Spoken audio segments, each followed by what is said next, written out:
Hello, നമ്മുടെ പുതിയൊരു വീഡിയോയിലേക്ക് എല്ലാവർക്കും സ്വാഗതം. ഇന്ന് ചെയ്യുന്നത് നല്ല അടിപൊളിയൊരു നോർത്ത് ഇന്ത്യൻ എഗ്ഗ് കറിയാണ് കേട്ടോ. Green egg masala. അപ്പോൾ നമുക്ക് പെട്ടെന്ന് തന്നെ വീഡിയോയിലേക്ക് പോയാലോ. അപ്പോൾ ഗ്രീൻ എഗ്ഗ് മസാലയ്ക്ക് വേണ്ടിയിട്ട് ഞാനൊരു പാൻ വെച്ചിട്ടുണ്ട് കേട്ടോ. അതിലേക്ക് സൺഫ്ലവർ ഓയിലാണ് ഒരു 2 ടേബിൾ സ്പൂണോളം ചേർത്ത് കൊടുക്കുന്നുണ്ട്. ഇനി ഇതിലേക്ക് ഒരു ചെറിയ 2 സവോള ഇതാ ഇങ്ങനെ അരിഞ്ഞെടുത്തതാണ്, അതങ്ങ് ചേർത്ത് കൊടുത്തു. എന്നിട്ട് നല്ലതുപോലെ അങ്ങ് വഴറ്റിയെടുക്കുകയാണ് കേട്ടോ.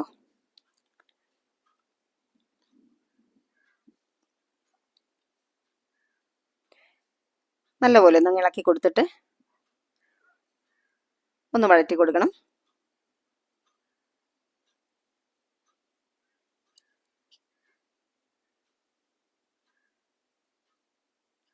ഒരു 5-6 ചുളയുണ്ട് വെളുത്തുള്ളി, ഒരു മീഡിയം സൈസിലുള്ള ഇഞ്ചി, ഇത്രയും കൂടി ഇട്ട് നല്ലതുപോലെ ഇളക്കി കൊടുക്കുകയാണ്.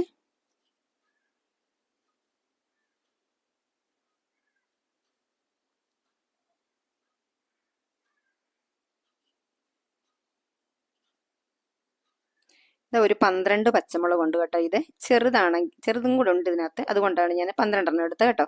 വലുതാണെങ്കിൽ 10 മതിയാവും. എന്നിട്ട് നല്ലോണം ഒന്ന് വഴറ്റിയെടുക്കാം.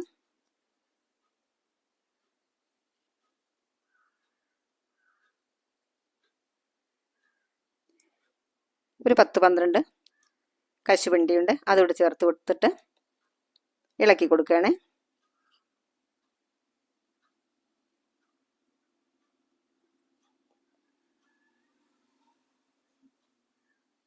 നമുക്ക് നല്ലതുപോലെ ഒന്ന് അരച്ചെടുക്കണം കേട്ടോ. ഇതൊന്ന് നന്നായിട്ട് വഴന്ന് വന്നതിന് ശേഷം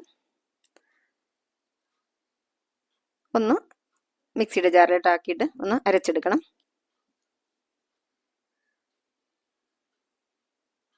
ഇതാ ഇപ്പോൾ ഇവിടെ ഇത് റെഡി ആയിട്ടുണ്ട്. ഇനി നമുക്കൊന്ന് തണുക്കാൻ വെക്കണം. തണുത്തിട്ട് ഇതാ ഈ മല്ലിയിലയും കൂടെ കൂട്ടിയിട്ട് നന്നായിട്ട് പേസ്റ്റ് പോലെ ഒന്ന് അരച്ചെടുക്കണം.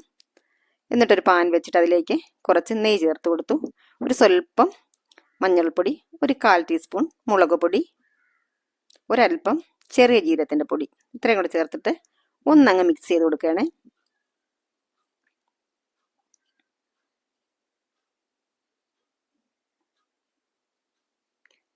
ഫ്ലെയിം നന്നായിട്ട് കുറച്ച് വെക്കണം. എന്നിട്ട് ഇതിലേക്ക് പുഴുങ്ങിയെടുത്ത 4 മുട്ട അതങ്ങ് ചേർത്ത് കൊടുക്കുകയാണ്. മുട്ട നമുക്ക് വേണമെങ്കിൽ വരഞ്ഞു കൊടുക്കാം കേട്ടോ. ഞാനിപ്പോൾ വരഞ്ഞിട്ടില്ല. എന്നിട്ട് നല്ലതുപോലെ അങ്ങ് മിക്സ് ചെയ്ത് കൊടുക്കുകയാണ്. ഫ്ലെയിം നന്നായിട്ട് കുറച്ച് വെക്കണം, അല്ലെങ്കിൽ മസാലകൾ കരിഞ്ഞു പോകും. ഒരു 2 മിനിറ്റ് ഒന്ന് ഇതുപോലെ ഒന്ന് വഴറ്റിയെടുക്കണം കേട്ടോ.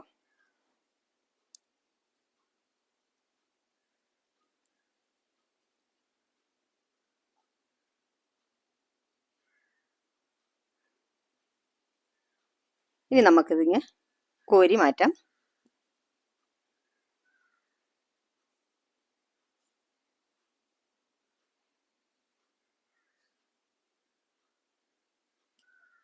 ഇനി ഇതേ പാനിലേക്ക് തന്നെ ഒരു 2 ടേബിൾ സ്പൂണോളം തന്നെ സൺഫ്ലവർ ഓയിൽ ചേർത്ത് കൊടുക്കണം. എന്നിട്ട് നമ്മൾ അരച്ച് വെച്ച ആ മസാല ഉണ്ടല്ലോ, അതങ്ങ് ചേർത്ത് കൊടുക്കണം. മസാല നന്നായിട്ട് അരയണം കേട്ടോ.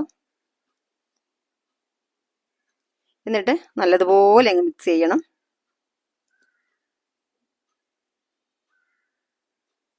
ഒരു 2-3 മിനിറ്റ് ഇതൊന്ന് ഇതുപോലെ ഇളക്കി കൊടുത്തോണ്ടിരിക്കണം.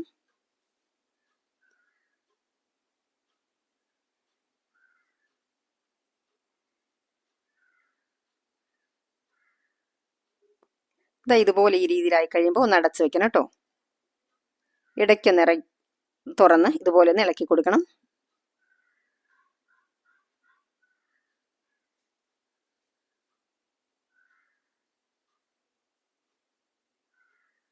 വീണ്ടും ഒന്ന് അടച്ചു വെച്ചിട്ടുണ്ടായിരുന്നു. 1 മിനിറ്റ് കൂടെ അടച്ചു വെച്ചപ്പോൾ ഇതുപോലെ ആയിട്ടുണ്ട്.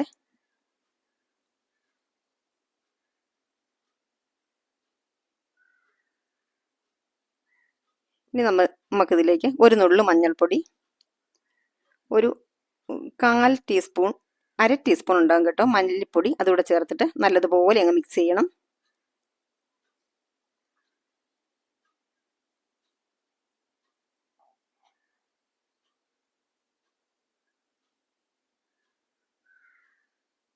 എന്നിട്ട് നമ്മുടെ അരച്ച മിക്സിയുടെ ജാറിലേക്ക് കുറച്ച് വെള്ളം ഒഴിച്ചിട്ട് അതുകൂടെ ഇതിലേക്ക് ചേർത്ത് കൊടുക്കണം. ആവശ്യത്തിനുള്ള ഉപ്പ് കൂടി ചേർത്ത് കൊടുക്കണം. എന്നിട്ട് നല്ലതുപോലെ അങ്ങ് മിക്സ് ചെയ്യണേ.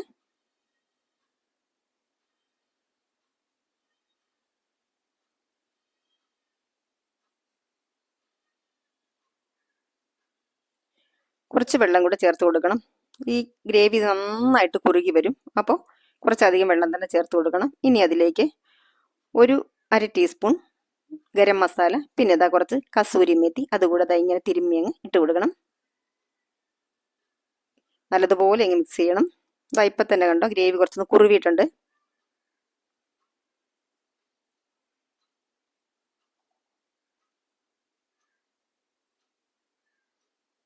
ഇനി നമുക്ക് ഉപ്പൊക്കെ ഒന്ന് ടേസ്റ്റ് ചെയ്ത് നോക്കാം. എന്നിട്ട് ഒരു 5 മിനിറ്റ് നടച്ച് വെക്കണം. 5 മിനിറ്റ് കഴിഞ്ഞപ്പോൾ ഇതാ തുറന്നു. ഒന്നുകൂടെ ഇളക്കി കൊടുക്കണേ.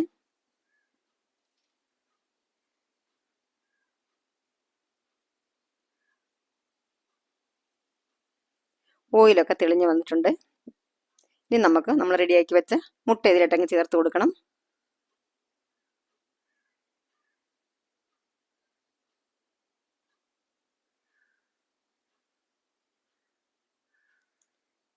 ഒന്നുകൂടെ നന്നായിട്ടങ്ങ് മിക്സ് ചെയ്ത് കൊടുക്കണം.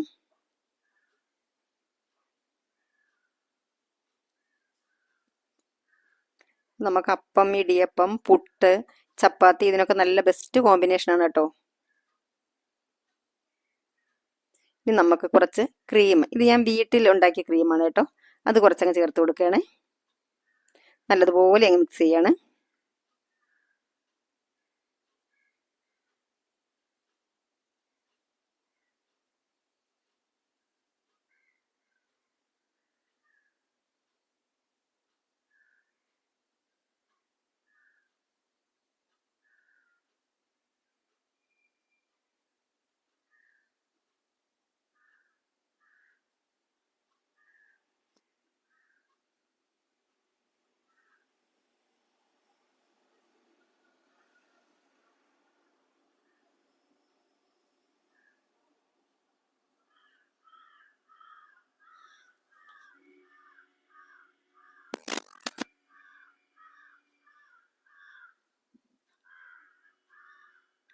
നന്നായിട്ട് അങ്ങ് ഇളക്കി യോജിപ്പിക്കുകയാണ് കേട്ടോ.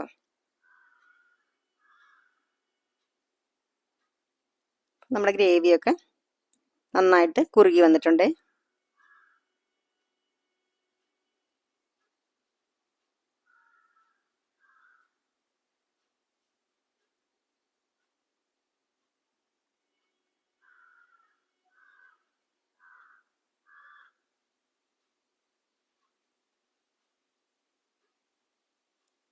ഇത് ചെറിയ തീയിൽ കിടന്നിട്ട് ചെറിയ രീതിയിലൊന്ന് തിളച്ച് വരണം കേട്ടോ. ക്രീമൊക്കെ ചേർത്തതിന് ശേഷം നല്ല രീതിയിലൊന്ന് ചൂടായില്ലല്ലോ, അപ്പോൾ അതിന് ഇളക്കി കൊടുത്തുകൊണ്ട് തന്നെ ഇരിക്കണം.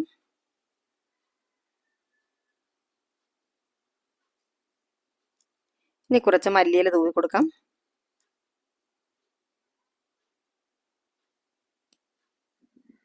എന്നിട്ട് അടച്ചു വെച്ച് നമ്മുടെ സൂപ്പർ ടേസ്റ്റുള്ള കറി ഇവിടെ റെഡി ആയിട്ടുണ്ട്.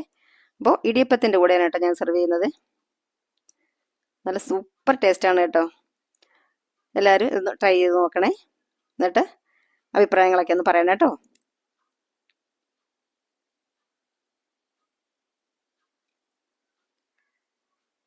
പിന്നെ നോർത്ത് ഇന്ത്യൻ ഡിഷ് ഇഷ്ടമില്ലാത്തവർക്ക് അത്ര താല്പര്യം ഉണ്ടാവില്ലത്. കാരണം മല്ലിയില, നമ്മുടെ കസൂരി മേത്തിൻ്റെ ഒക്കെ ടേസ്റ്റ് ഇഷ്ടമില്ലാത്തവർക്ക് അത്ര ഒരു സുഖം ഉണ്ടാവില്ല. മൊത്തത്തിൽ പറയുകയാണെങ്കിൽ നല്ല അടിപൊളി ടേസ്റ്റാണ് കേട്ടോ.